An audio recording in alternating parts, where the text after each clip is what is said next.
a totally illegitimate criminal organization unless it is following precisely the orders of the elected president. Democrat or Republican, doesn't matter. So he's describing a crime.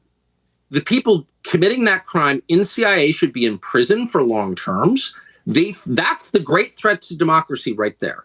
And the fact that no one on that set could even see that tells you how deeply corrupted they are. That's terrifying. And it's true, I happen to know. And I could bore you for hours, again, since I spent my life there and know a lot of people who work there. But the bottom line is there's no oversight at all. They were able to participate in the murder of a U.S. president and then hide that fact for 60 years by keeping those documents classified, which they still are. It's unbelievable. And it's happening in front of all of us, and nobody seems to care.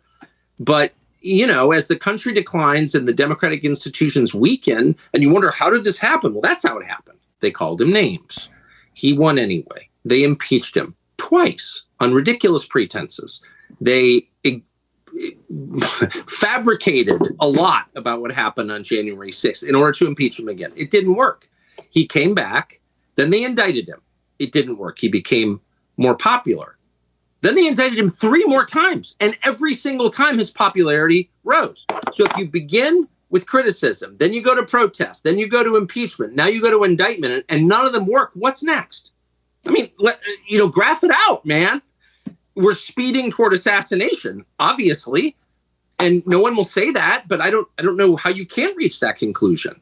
You know what I mean? Like, they have decided, permanent Washington, both parties have decided that there's something about Trump that's so threatening to them, they just can't have him. I mean, they're putting him on trial in March of next year in the J6 case, which basically consists of trying to send him to prison for the rest of his life for complaining about the last election. That's literally what it is.